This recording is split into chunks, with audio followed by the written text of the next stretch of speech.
If you like African black soap or thinking about using it, I got the perfect recipe for using African black soap and how to maximize its benefits by making this amazing liquid African black soap. Stay tuned.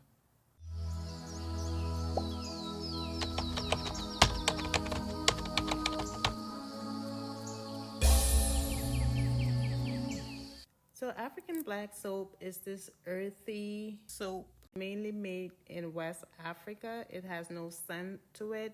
It is mainly made from palm trees, banana leaves, banana peels, cocoa pods, other roasted plants, and also the shea barks, and also butters, oils, and water to make this African black soap. It goes through the process of roasting the different tree barks and leaves. Then it goes through a process of cooking everything together. It can take up to a week or longer to make. And when it's done, it looks like this. It is really amazing when used as clarifying shampoo and cleansing the skin. It is a great soap for skin conditions like eczema, psoriasis, hyperpigmentation.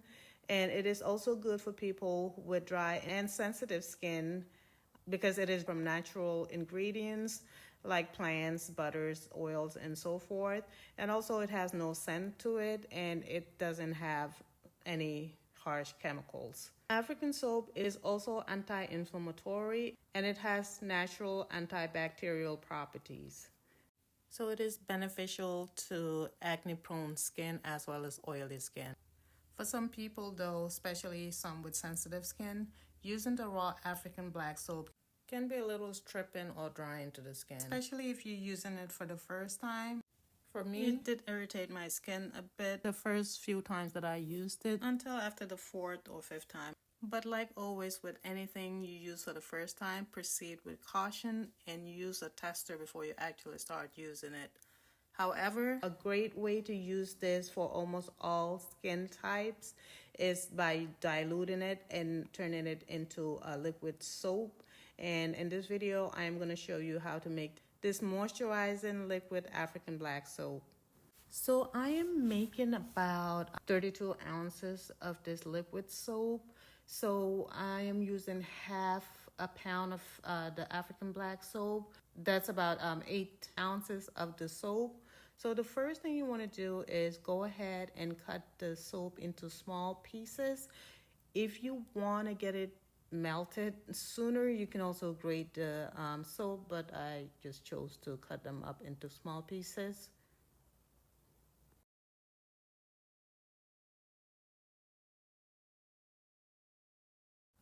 So for the ingredients, you'll need about 8 ounces or half a pound of the raw African black soap, some water, butters, whichever butters you choose to use. I am using mango butter as well as cocoa butter.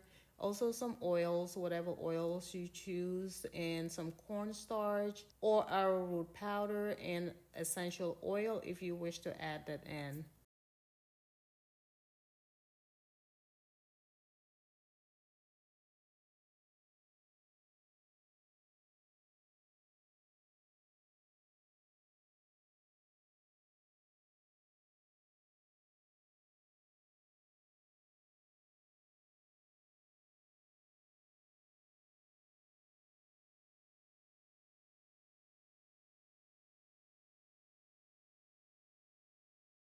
You want to place the pieces in the mason jar and boil some water. Let the water cool down just a bit and add about 16 to 18 ounces of water in the jar and just let it melt, but also make sure you stir it with a wooden stick or something like that every 20 to 30 minutes to help dissolve the soap. And like I said, if you want it to dissolve faster, you can go ahead and grate the soap.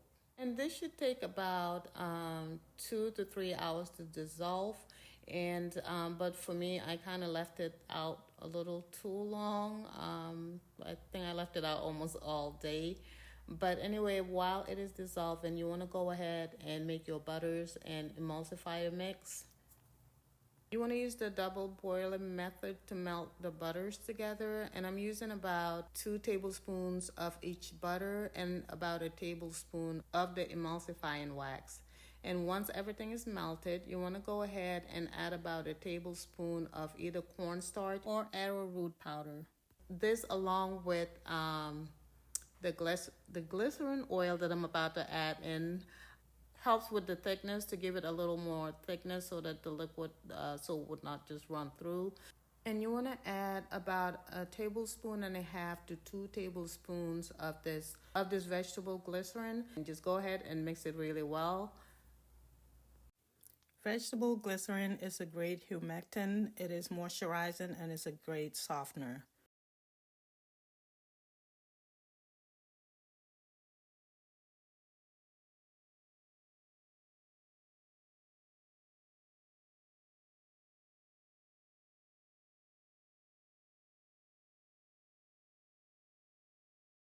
So once the soap had melted, you want to go ahead and strain it so that all those little pieces of woods or whatever remnants of sharp objects there are will be strained. And you want to go ahead and transfer this into the mason jar that you're going to mix this in. All right, so here is the problem, as you can see if you haven't noticed already. But when you do this, you're supposed to reheat the soap before you add in the mixed butter with the beeswax or the emulsifying wax, because as you can see, it turned solid once I added in the liquid soap, because the liquid soap had gotten a little bit cold. It's been sitting on my counter basically for like 8 hours. So what you want to do is, don't do what I did here. You want to go ahead and warm up the liquid before you add your butters. And also, as you can see, the jar that I attempted to mix it in obviously was a little too small, so I had to transfer it in a bigger container. And you want to use something hollow, that way it will not splatter or make a mess. You want to use a hand blender to blend this. So as you blend it, it will foam up a little bit. So you want to use something hollow and deep so that you will not make a mess. So you want to go ahead and mix it as much as possible. And I'll show you why you should warm up your liquid soap before you mix it in, because this kind of emulsifying wax did not blend in well. So I had to unfortunately reheat the whole thing.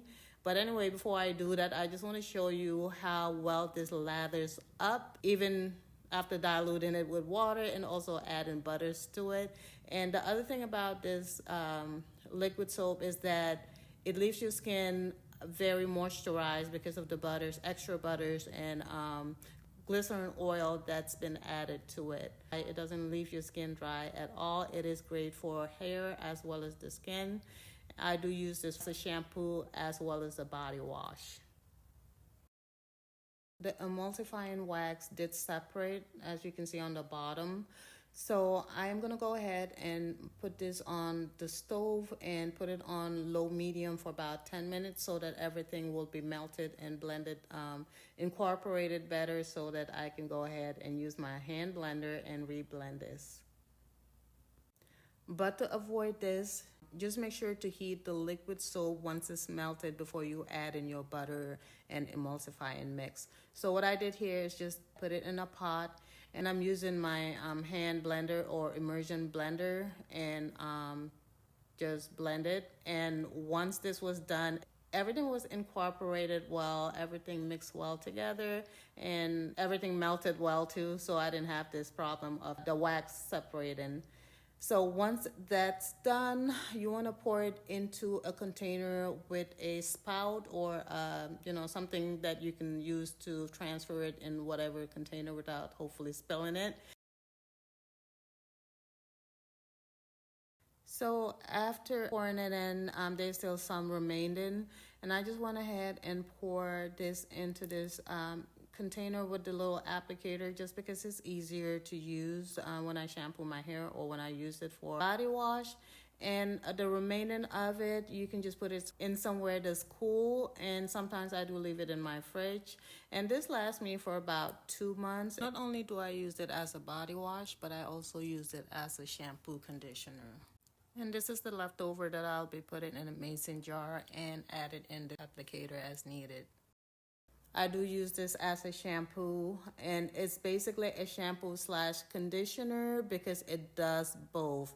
It's a very good clarifying shampoo when it comes to washing your hair. It lathers up really, really well. So if you want like extra clean scalp, and also if you have issues with dandruff or itchy scalp, this is a great shampoo to use. This is all-in-one shampoo and conditioner. So you really don't have to condition your hair unless if you have super dry hair or if you just want to deep condition your hair. I normally do not use a conditioner on top of that. And the other thing that I do is also alternate my shampooing method. So every other week I use the bentonite clay to shampoo my hair slash condition my hair. So I barely use conditioner. This is like my all-in-one.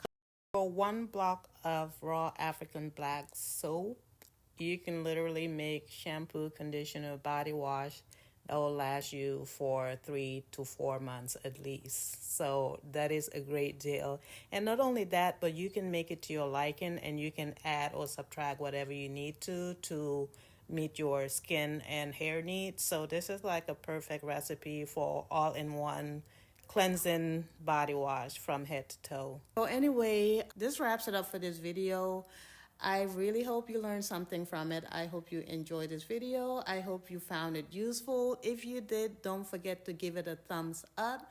Also, if you're leveling up and becoming a better version of yourself and you want to learn healthier options when it comes to recipes, beauty products, homemade products, make sure you do subscribe to my channel and hit the post notification button so you do not miss any of my future videos. I hope you have a blessed day, night, evening, wherever you are, and I hope to catch you on my next video.